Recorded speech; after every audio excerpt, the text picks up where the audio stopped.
Lo dice la Biblia, hay aquellos que adoran a las criaturas antes que al Creador. Y hay aquellos que confunden la creación con Dios. O igualan a la creación con Dios. Dios es igual a su creación. Y la Biblia dice que no. Dios es diferente de su creación. Dios es Dios. Él siempre ha sido. Nadie lo creó. Él siempre ha sido, siempre ha existido. Ni siquiera puede decirse, como dicen algunos, que Él se creó a sí mismo. Eso es falaz. Eso es mentira. Dios siempre ha existido. Él es el eterno. Él es el que ha sido, es y será para siempre. Y Él ha existido siempre, Padre, Hijo y Espíritu Santo. Así es Él. Es una trinidad de personas. Pero hay una sola esencia eterna. Hay una sola realidad eterna. Hay una sola sustancia eterna. Pero esa sola esencia, sola sustancia, sola realidad, ha existido siempre en tres personas: Padre, Hijo y Espíritu Santo. El Padre es Dios, posee todos los atributos de la deidad. Él es omnipotente, omnisciente, omnipresente, inmutable, justo, misericordioso, clemente, tiene todos los atributos. Absoluta perfección. Dios Padre. Pero Dios Hijo posee también esos atributos, eternamente los ha poseído. El Hijo también es todopoderoso. En el Nuevo Testamento se le llama el Pantocrátor, que significa todo lo puede. Todo lo puede. Él es el Todopoderoso. Él es el Omnipotente. Él es omnisciente y es omnipresente y es inmutable. Y es absoluta justicia y compasión y amor. Todos los atributos. Y el Espíritu Santo también. El Espíritu Santo es, en primer lugar, una persona. Él es una persona. Tiene inteligencia, tiene sensibilidad, tiene voluntad, tiene todos los atributos de la personalidad. Pero no solo es una persona, sino que es una persona divina. Y Padre, Hijo y Espíritu Santo son un solo Dios. Nunca el Padre quiere algo que el Hijo no lo quiera, o que el Espíritu Santo no lo quiera. Nunca el Espíritu Santo quiere algo que el Hijo no quiera y el Padre no quiera. Hay una perfecta unidad, la unidad de Dios. En el Antiguo Testamento se enfatiza la unidad de Dios. Y es lógico que se enfatice porque el hombre en su pecado, en su depravación, en su calamidad, en sus terribles tinieblas, ha querido diversificar a Dios. Los babilonios tenían 3000 deidades, los egipcios tenían otras tantas, los asirios igual, los medo-persas, los griegos, los romanos. Solo la religión bíblica habla de un solo y único y absoluto Dios vivo y verdadero, eterno, inmutable. Esa es la religión que la Biblia revela. Y en el Antiguo Testamento se enfatiza la unidad de Dios debido al politeísmo de aquellas culturas. Muchos dioses. Y el Antiguo Testamento enseña, por eso el pueblo escogido por Dios, Dios le habla y le enseña: oye Israel, oye Israel, el Señor nuestro Dios, el Señor uno es. Shema Israel, Adonai Eloheinu, Adonai Echad. Y si tú estás aquí en esta mañana para adorar, aquí estamos adorando al único Dios vivo y verdadero. Amén. Y el único Dios vivo y verdadero es aquel que dijo: sea el universo. Habló la creación. En el principio creó Dios los cielos y la tierra. Así comienza el libro del Génesis. Es una declaración absoluta, indubitable. En el principio creó Dios, el único que puede crear. No hay ningún otro ser en el universo, absolutamente nadie, que pueda crear. Solo Dios puede crear. Él es el creador. Él es el creador de todo lo que existe. Y nuestro Señor Jesucristo es el creador de todo lo que existe. Todas las cosas por Él fueron hechas. Él es el agente creador.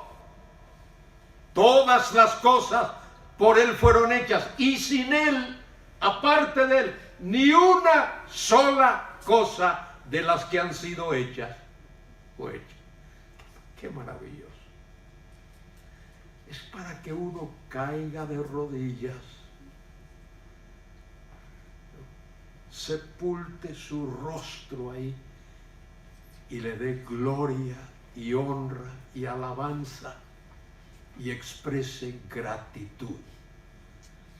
Que ese Dios todopoderoso, creador de todas las cosas, es nuestro creador. Amén. Y no solo nuestro creador, sino nuestro sustentador. Y Él es el proveedor de todas las cosas. Y Él es nuestro Salvador, nuestro glorioso Salvador. Pablo, el apóstol, no tenía ningún reparo en hablar de Dios nuestro Salvador y Cristo nuestro Salvador. Porque Cristo nuestro Salvador es Dios nuestro Salvador. Y Dios nuestro Salvador es ese del cual nos habló David hace un ratito allí, hablándonos en Primera de Pedro. Dice el texto en otro lugar: aquel que no conoció pecado, por nosotros fue hecho pecado. Bueno, hemos estado estudiando el libro del Génesis, el libro más importante de la Biblia. No me canso de decirlo, porque es el libro que habla de los principios. Sin el Génesis no entenderíamos la Biblia. Cabalmente no podríamos entender la Biblia. Gracias a Dios que Él nos dio el libro del Génesis. Este edificio precioso en el cual estamos No podría ser este edificio si no tuviese los cimientos que tiene. Pues Génesis es como los cimientos de un edificio. Y así comienza la Biblia. En el principio creó Dios los cielos y la tierra, y nos da detalles de esa creación de Dios. Y luego nos dice que Dios creó al hombre y lo hizo a su imagen y semejanza. Imagen según su sabiduría. Dios no le preguntó a nadie, según su imagen y semejanza. Y semejanza tiene que ver con el hecho de que Dios ha dado al ser humano, a nosotros, en menor medida, por supuesto, algunas de sus propias características. Somos imagen y semejanza de Dios. Nadie más. Los ángeles, por maravillosos que son, no son imagen y semejanza de Dios. Solo el hombre es imagen y semejanza de Dios. Y es por eso que cuando Dios viene al mundo, Dios viene en semejanza de hombre. El Verbo fue hecho carne, se encarnó, se humanó y habitó entre nosotros, dice el apóstol Juan, y vimos su gloria, gloria como la del unigénito del Padre, lleno de gracia y de verdad.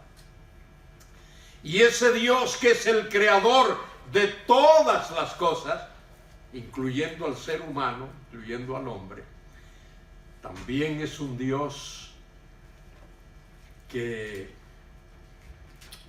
ha planeado todas las cosas. Él tiene un plan eterno y Él está ejecutando ese plan, y es un plan perfecto. Es un plan que no falla. Es un plan que no le falta detalle alguno. Perfecto el plan de Dios. Y en ese plan de Dios, Él incluyó la presencia del mal, parte de su plan. No es una casualidad, es parte del plan de Dios. Los seres humanos hablamos de casualidad. Este tuvo la suerte. Nosotros los cristianos de verdad no creemos en la suerte. No hay suerte.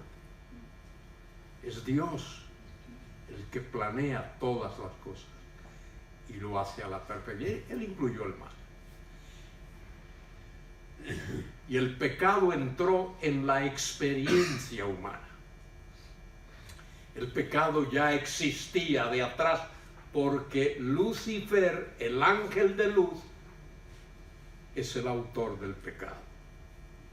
Y ya Dios había creado a Lucifer. ¿Cómo es que Dios lo creó si sabía que iba a pecar? Parte del plan de Dios.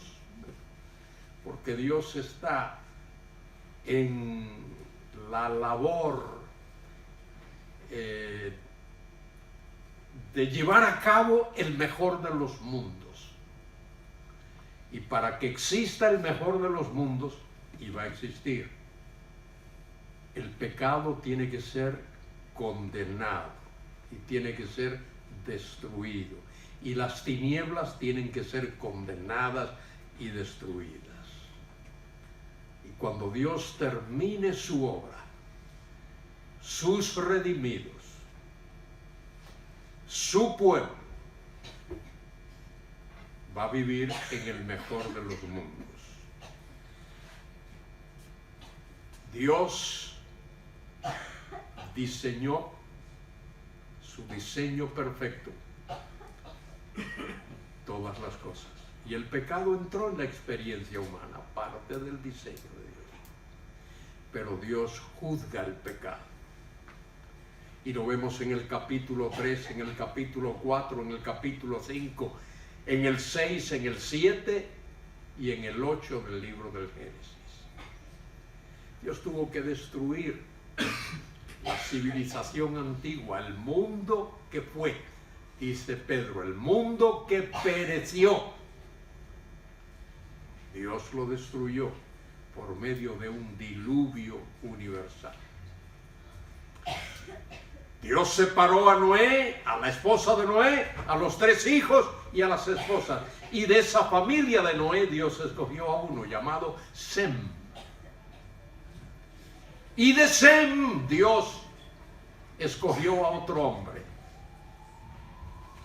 Tremendo hombre con sus defectos, muchos defectos y virtudes, llamado Abraham. Abraham, padre grande. Y después Dios le cambió el nombre, padre de multitudes. Y ese Abraham estaba casado con una mujer llamada Sara. Y Sara era estéril, no tenía hijos. Y Abraham y Sara estaban angustiados. ¿Qué vamos a hacer? No tenemos hijos. Dios le dijo a Abraham: te voy a dar simiente, te voy a dar una simiente, te voy a dar un hijo. Y a la postre Dios le dio ese hijo a Abraham, Isaac. Y Dios hizo un pacto con Abraham, un pacto incondicional. Te voy a dar una simiente, te voy a dar una tierra, y en ti serán benditas todas las familias de la tierra. Y Dios elaboró su plan y lo llevó a cabo, y un día Sara dio a luz ese hijo, esa simiente. Y a ese Isaac Dios le dio 2 hijos, uno llamado Esaú y el otro Jacob. Humanamente hablando, Esaú era mejor que Jacob, pero Dios escogió a Jacob, porque así es Dios. Fíjese esos 3 nombres: Abraham, Isaac, Jacob. Piensen esos 3. Cuando pienso en Abraham, pienso en el hecho de que Dios es absolutamente soberano. Abraham vivía en Ur de los Caldeos, parte sur de aquella tierra. Ur de los Caldeos. En medio de un pueblo, una cultura de idólatras y una familia idólatra. Lo dice Josué allí en el último capítulo de su libro. Pero Dios soberanamente, sabiamente, llamó a Abraham de Ur de los Caldeos, lo sacó de aquella situación, de aquella tierra, de aquella cultura, de su familia. Aunque Abraham demostró su imperfección cuando, en lugar de salir solo con su mujer, llevó a Lot, su sobrino. Y Lot fue un dolor de cabeza para Abraham. Y luego pienso en Isaac. Porque si Abraham me habla de la absoluta soberanía de Dios, Isaac me habla del carácter milagroso de Dios. Dios obra milagros. Solo Dios puede hacer. Nadie más puede obrar milagros, solo Dios. Milagros genuinos, reales, auténticos. Isaac fue un milagro. Sara tenía 90 años. Según nuestro criterio, era una anciana. Y Abraham tenía 100 años, según nuestro criterio. Abraham era un anciano. Y a esa edad, Abraham fue capaz, por el milagro de Dios, de engendrar y Sara fue capaz de concebir. De manera que si Abraham habla de la soberanía de Dios, Isaac habla de el Dios que obra milagros. Tremendo, nuestro Dios. Dios milagroso. Y luego tenemos al tercer gran patriarca, Jacob. El nombre hebreo Jacob. Jacob significa mentiroso, significa engañador, significa tramposo.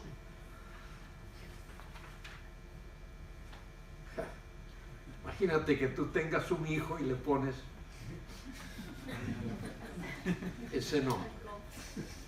Y cuando lo llamas, tramposo, ven acá. Engañador, ven acá. Los gallegos que somos como somos, tenemos una palabrita en nuestro idioma, trapalleiro. Jacob era un trapalleiro. Pero qué tremendo, señores, qué tremendo. Si Abraham habla de soberanía e Isaac habla de milagro, Jacob habla de perdón. El Dios perdonador. Con toda la maldad y el pecado que hubo en Jacob, que hizo su trampa y engañó, mintió, hizo todas las cosas que hizo. Dios, en su infinito amor, en su infinita gracia, lo perdonó. Yo no sé de ti, no te conozco.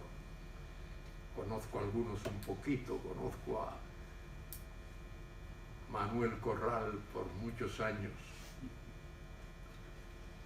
Pero os aseguro una cosa. Soy muchísimo más pecador que Manuel. Y sé que Dios ha tenido misericordia de mí. Y la gracia de Dios ha sido tremenda en mi vida. Dios me ha librado tantas veces. Un día de esto os contaré. Pero por lo menos media docena de veces Dios me ha librado de la muerte segura. En cualquier circunstancia, muerte segura. Y Dios me ha librado, muerte segura. Dios ha sido misericordioso. Jacob habla del Dios perdonador. Abraham habla del Dios soberano. Isaac habla del Dios milagroso. Jacob habla del Dios perdonador. Y Dios perdona. Si tú estás aquí en esta mañana y todavía no has experimentado el gozo de saber que tus pecados han sido perdonados, ven a Cristo. Ven a Cristo. No hay gozo mayor en el universo. No hay gozo mayor debajo del sol que saber que tus pecados han sido perdonados. Y eso es la verdad. A eso vino Cristo. Él vino para hacer posible que nuestros pecados fuesen perdonados. Gracias, Manuel, por traerme esta agua, porque falta me hace un poquito de agua. Qué bueno que Dios hizo el agua, ¿verdad?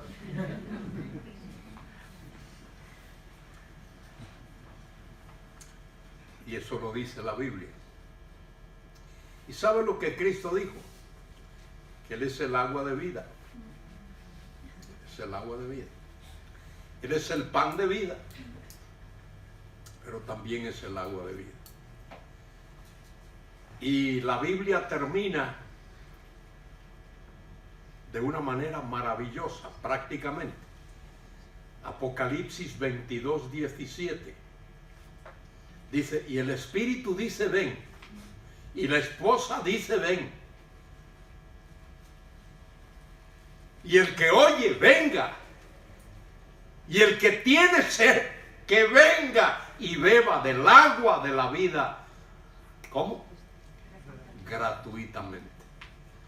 Qué tremendo que Dios no cobra por la salvación. La salvación es un regalo de Dios. Bueno, Dios hizo todo eso con Abraham. Dios cumplió su promesa. Dios le dijo a Abraham, escucha Abraham, te voy a bendecir. Y Abraham, escucha, te voy a dar una simiente y te voy a dar una tierra. Y no solo eso, sino que esa simiente que te voy a dar va a ser de bendición a todas las familias de la tierra. Y Dios repite eso y lo repite a través de este maravilloso libro del Génesis. Bueno, y cuando uno llega a ese último personaje que he mencionado, a Jacob, que ya no se va a llamar más Jacob, se va a llamar Israel, el que lucha con Dios. Israel, el que lucha con Dios.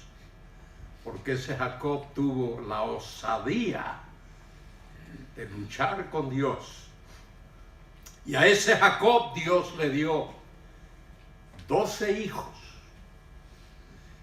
y varias hijas. Hijos e hijas. Dios lo bendijo tremendamente. Y de todos esos hijos que le dio, el número 4 fue Judá.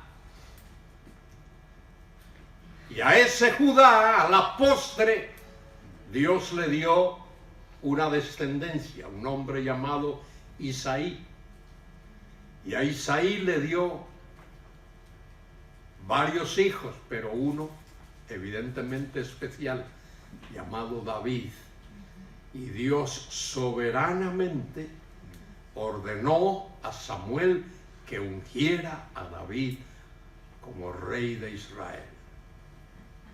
Eso lo hizo Dios. Pero entre los hijos que tenía Jacob, hubo uno llamado José. Jacob hizo algo que la Biblia no manda que se haga, pero Jacob lo hizo. Y tú sigues la Biblia, no sigas lo que hizo Jacob. Jacob tuvo 4 mujeres, 4 esposas. Tuvo a Lea, en primer lugar, por engaño de Labán, que era 2 cosas para Jacob, era su suegro y su tío. Pero mire qué interesante, Jacob era mentiroso, engañador, suplantador, tramposo, todo eso. Pero Jacob era solo licenciado en esas cosas. Su suegro Labán era doctor. Tenía un PhD. Le ganaba a su sobrino. El Labán. Espero que Labán se arrepintió. Espero eso, se haya arrepentido. Y si se arrepintió, Dios lo perdonó. Pero entre los hijos que tuvo Jacob, con la mujer que él amaba, con Raquel, hubo uno llamado José. Y José fue un bendito varón de Dios,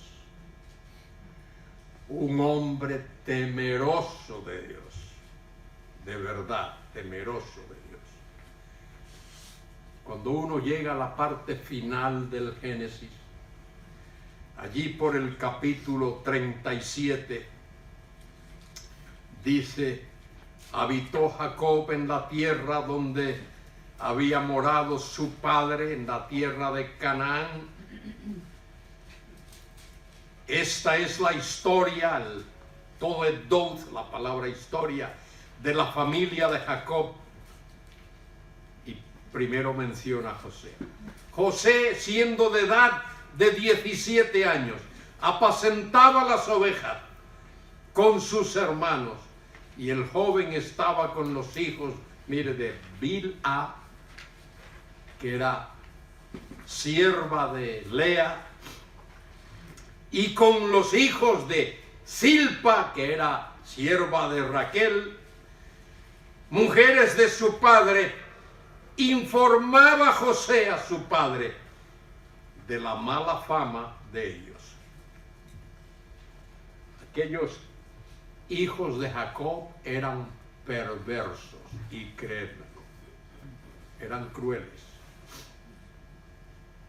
Dos de ellos acabaron con la población masculina de una ciudad llamada Siquem, porque el príncipe de la ciudad había violado a su hermana, Dina. Y fueron allí, los engañaron y acabaron con ellos. Y luego, encima de todo eso, por poco matan a su hermano, a José, a este José. De paso, José es un tipo de Cristo. La vida de José, si tú la dibujas y la estudias, ves que refleja mucho de la vida de nuestro Señor Jesucristo. José fue odiado por sus hermanos. Cristo fue odiado por su propio pueblo, los judíos, los fariseos, los escribas, los saduceos, los sacerdotes odiaban a Jesús. José fue odiado por sus hermanos. Los hermanos de José vendieron a José a los gentiles. Los, entre comillas, hermanos de Cristo lo entregaron a los gentiles. Lo entregaron a Poncio Pilato. Pilato quería ponerlo en libertad, salvarle la vida. Ellos dijeron no. Pilato, si tú pones a Cristo en libertad, eres un traidor. Eres traidor contra el emperador, porque Cristo dice que Él es rey. Bueno, aquí están. Y dice allí que José informaba a su padre de la mala fama de sus hermanos. Llamaba a Israel a José más que a todos los hijos que tenía, porque lo había tenido en su vejez, y le hizo una túnica de diversos colores. José era una especie de secretario para su padre. Y en una ocasión, el padre de José, Israel, Jacob, le dice a su hijo: mira, ve allá donde están tus hermanos pastoreando el rebaño, y cuando regreses me cuentas cómo están. José fue en obediencia a su padre. Esa es otra característica de José que muestra que era un tipo de Cristo. El Señor Jesucristo vino a este mundo en obediencia a la voluntad del Padre. Se sometió a la voluntad del Padre. tal como José se sometió a la voluntad de su padre Jacob. Pero hubo par de episodios antes de esto que hicieron que los hermanos de José incluso lo odiasen más. José tenía la habilidad de tener sueños e interpretar esos sueños. 2 sueños que José tuvo decían en esos sueños que los hermanos de José un día se iban a inclinar delante de él. Y aquello hizo que los hermanos de José lo odiasen más. Y cuando él aparece allí después de encontrar a sus hermanos, ellos lo ven venir de lejos. Ahí viene este soñador. Y traman acabar con la vida de José. Vamos a matar. Vamos a matar. El hermano mayor de los 12 salvó la vida de José. No lo matéis. José fue puesto en una cisterna que providencialmente estaba vacía, no tenía agua. Y luego vienen por allá lejos los mercaderes del desierto, los madianitas, y los hermanos de José venden a José por el precio de un esclavo. Exactamente lo que Judas hizo con el Señor Jesucristo. En tiempos de Jesús, el precio de un esclavo era 20 piezas de plata. En tiempos de José era 20 piezas de plata. En tiempos de Jesús, la inflación, como ocurre, ya ha subido el precio, ahora es 30 piezas de plata. Y José es vendido a aquellos mercaderes madianitas e ismaelitas y es llevado a Egipto. Y en Egipto, no por casualidad, no por obra del azar, no por la suerte, sino por la providencia divina, José va a parar a la casa de Potifar. Potifar era el jefe de la guardia, de los guardaespaldas de el faraón de Egipto. Y es posible que el Potifar fuese un eunuco, aunque tenía esposa. Y quizá debido a eso ocurre lo que ocurrió. La esposa del Potifar quiere seducir a José. Pero José era un hombre entregado, sometido a la voluntad de Dios y rehúsa la invitación, casi la obligación. La esposa de Potifar quería violar a José y él rehusó hacer eso en obediencia a Dios. Él no quiso y dijo a la mujer de su amo: he aquí que mi señor no se preocupa conmigo de lo que hay en casa y ha puesto en mi mano todo lo que tiene. Y en fidelidad, en obediencia, en gratitud, pero por encima de todo, su lealtad a Dios hizo que José rehusase. Y eso lo llevó a la cárcel.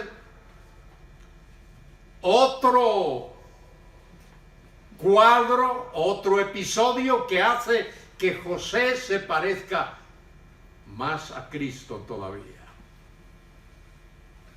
Porque José es llevado a la cárcel. A nadie le gusta estar en la cárcel. José fue humillado, como Cristo fue humillado. y posteriormente fue exaltado. Primero tuvo que sufrir y luego fue elevado a un cargo que era solo segundo del faraón. Y dice el texto bíblico que estando en la cárcel, allí también hay dos señores. Está el copero del rey y el panadero, el jefe de los coperos y el jefe de los panaderos, que están allí porque han cometido delito. Y un día el jefe de los coperos tiene un sueño y el jefe de los panaderos tiene otro sueño. Y están tristes, demacrados, porque nadie les puede interpretar el sueño, hasta que José llega y les interpreta el sueño. El copero iba a ser devuelto a su puesto, iba a ser exaltado, mientras que el panadero iba a ser colgado, condenado a muerte. José le pide al copero: cuando salgas de aquí, acuérdate de mí. El copero salió y se olvidó de José. Totalmente se olvidó. Hasta que el faraón tuvo su sueño en dos etapas. Soñó el sueño de las vacas flacas y de las vacas gordas. Soñó el sueño de las espigas llenas y de las espigas vacías. 7 vacas gordas, 7 vacas flacas, 7 espigas llenas, 7 espigas vacías. Y nadie podía interpretarle al faraón el sueño, solo José. José le explica al faraón el sueño. Las 7 vacas gordas, 7 años de abundancia. Las 7 espigas llenas, lo mismo, 7 años de abundancia. Las 7 vacas flacas, 7 años de hambre. Y las 7 espigas vacías igual. Y el faraón se da cuenta de la clase de hombre que era José y lo nombra su segundo. En todo Egipto, poderosísima nación, José es el segundo en autoridad. Dios ha elevado a José. Podemos decir que Dios ha premiado su fidelidad. Dios ha premiado su dedicación a ese Dios de la gloria, a ese Dios todopoderoso. Qué bueno es Dios. Salmo 34:8. Gustad y ved que es bueno Jehová. Y en esa situación, cuando comienza a cumplirse el sueño, José ha preparado almacenes en todo el país para que el grano producido en Egipto sea almacenado y haya comida por años, todos los años del hambre. ¿Y quién va a Egipto a buscar comida? Los hermanos de José. Van allí, enviados por el Padre. Aquello, nada de lo ocurrido era casualidad. Nada de lo ocurrido era producto del azar. Nada era la suerte. Era la mano providencial de Dios. El plan soberano de Dios. El Dios que está en absoluto control de todas las cosas.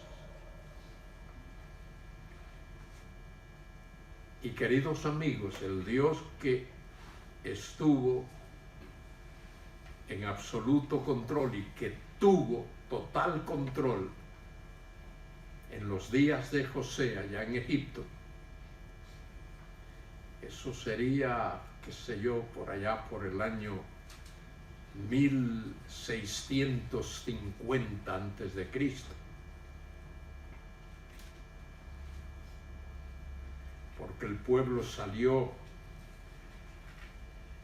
de Egipto mucho antes ocurrió eso. El pueblo salió de Egipto en el año 1440 y el pueblo estuvo 400 años en Egipto, de manera que el pueblo fue a Egipto por el año 1840 o un poquito antes. Ese Dios que controla todas las cosas y todas las circunstancias en Egipto, es el Dios que controla la historia hoy.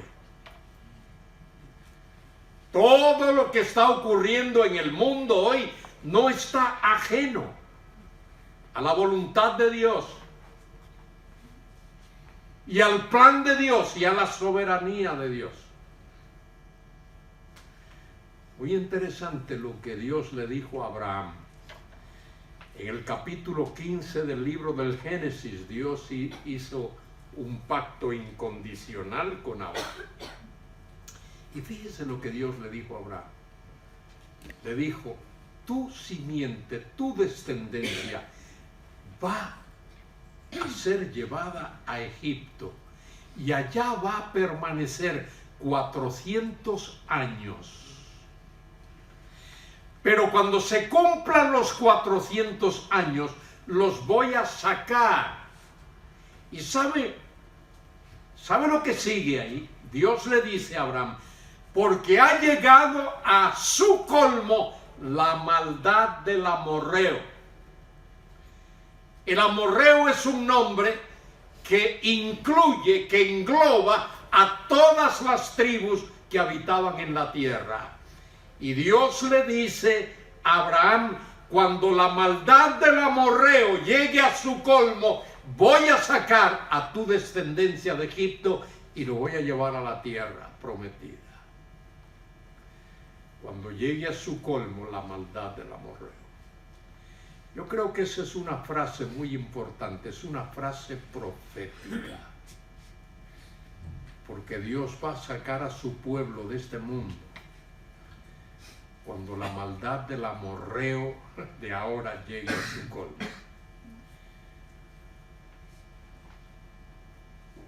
¿Sabe? Pues todos nos quejamos, leemos los periódicos, escuchamos las noticias y decimos que este mundo está mal. Y yo tengo buenas noticias para mis amigos que me dicen eso. La buena noticia es que se va a poner peor. Esa es la buena noticia. Se va a poner peor, porque la maldad del amorreo no ha llegado a su colmo todavía. Bueno, los hermanos de José llegan a Egipto. José los reconoce. Ellos no reconocen a José.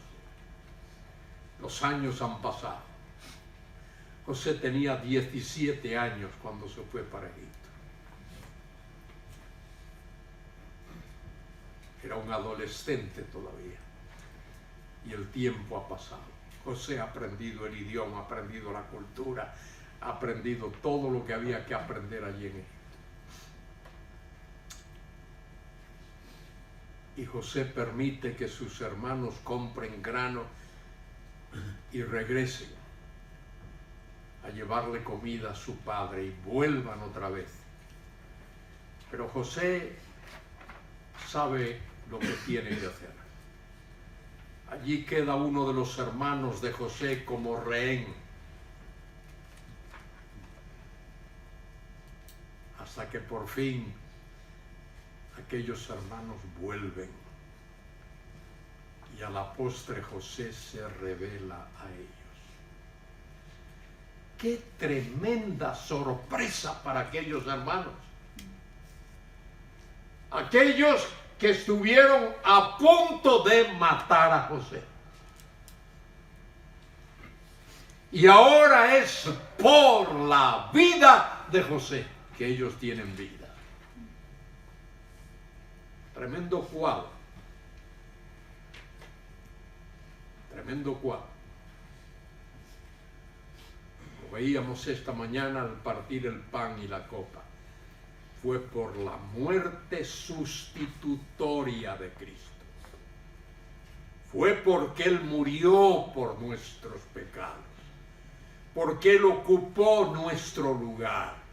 Porque Él pagó nuestra deuda. Porque Él dio su vida, derramó su sangre, se entregó a sí mismo. Por lo que nosotros hoy podemos tener perdón de pecado. Bueno, llega el momento cuando toda la familia de José va a Egipto y Jacob, Israel, es presentado al faraón y hay un momento de mucha emoción allí cuando el faraón le pregunta a Israel: ¿cuál es tu edad? ¿Cuántos años tienes? Y le contesta: los años de la vida de tu siervo han sido pocos y malos. Tenía 137 años. Pocos y malos. Jacob, antes de morir, bendice a sus hijos, a cada uno de ellos. Pero hay una bendición, solo quiero mencionar esto. Cuando se le acerca a Judá y le dice: el cetro no se apartará de Judá, ni el dador de la ley de entre sus pies, hasta que venga Silo, y a él se congregarán los pueblos. El nombre, el sustantivo Silo, es un poco enigmático. Los expertos del idioma hebreo no saben exactamente cómo manejar ese término, pero probablemente esa palabrita Silo significa aquel que tiene el derecho, aquel a quien le pertenece. El cetro no se apartará de Judá, ni el dador de la ley de entre sus pies, hasta que venga Silo, y a él se congregarán los pueblos. El que tiene el derecho a reinar soberanamente es Jesucristo el Mesías. Y él ha de venir un día con poder, con gloria y con majestad. Bueno, Jacob muere.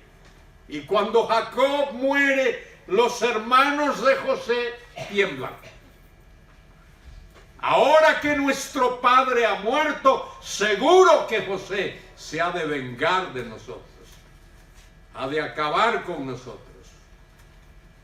Ha de quitarnos la vida y todo lo que somos. Pero José no era vengativo. José era un hombre de compasión. Y José sabía que todo lo que había ocurrido era por el plan soberano de Dios. Y en el capítulo 50, el último capítulo del Génesis, versículo 20, José le dice a sus hermanos: vosotros pensasteis mal contra mí, mas Dios lo encaminó a bien para hacer lo que vemos hoy, para mantener en vida a mucho pueblo.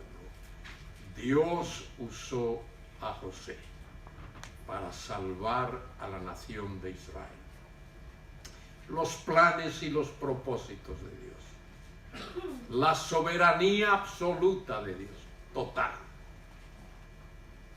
Pablo expresa la idea de esa obra providencial de Dios allí en Romanos capítulo 8, cuando dice: porque a los que aman a Dios todas las cosas les ayudan a bien.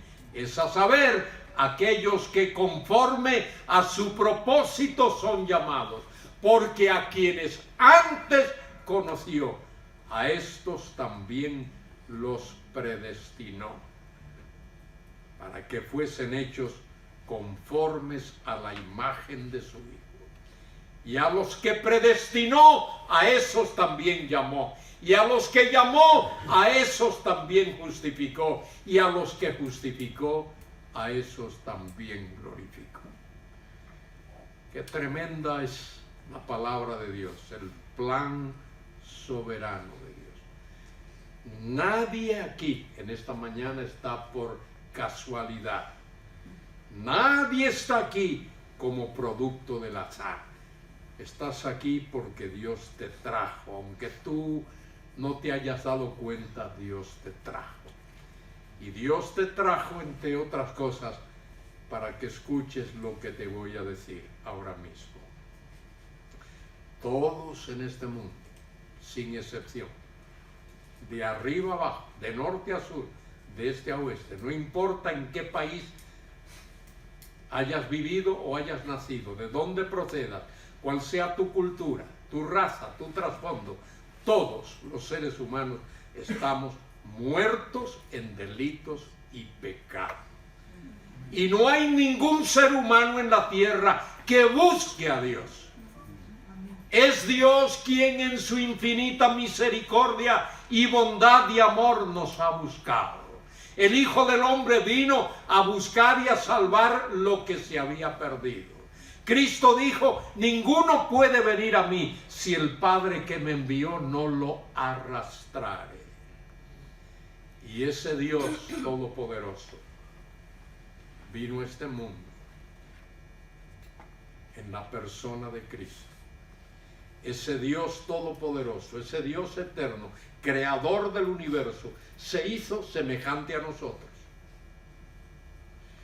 Se hizo semejante a nosotros porque solo Dios puede salvar y solo el hombre puede morir. Y era necesario la muerte, el derramamiento de sangre para poder salvarnos. Y Él vino, vivió en este mundo 30 y tantos años. Y un día los seres humanos lo clavamos en una cruz y murió en esa cruz y fue sepultado. Pero Dios no puede permanecer muerto en una tumba. Lo dice Pedro allí en Hechos 2:27. No permitirás que tu santo vea corrupción. Y al tercer día se levantó de los muertos. Y ese que vino, que se encarnó, que murió en la cruz, que fue sepultado, que resucitó de los muertos, ese es Jesucristo.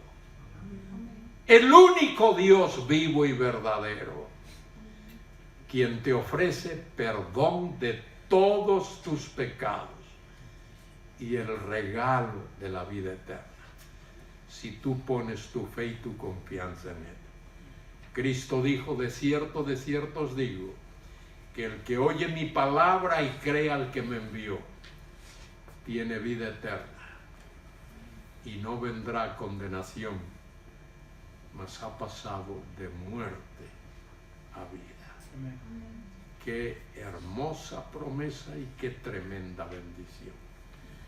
Él dice, pero esta es la vida eterna, que te conozcan a ti, al único Dios verdadero, y a Jesucristo, al cual has enviado. Amén. Que Él bendiga a su pueblo aquí. A mis queridos hermanos, hermanas, a mis amigos aquí. Y si tú aún no tienes a Cristo en tu vida, no te marches de aquí en esta mañana sin decirle, Señor Jesús, creo en ti, ven a mi vida, sálvame, perdona mis pecados, dame el regalo de la vida eterna.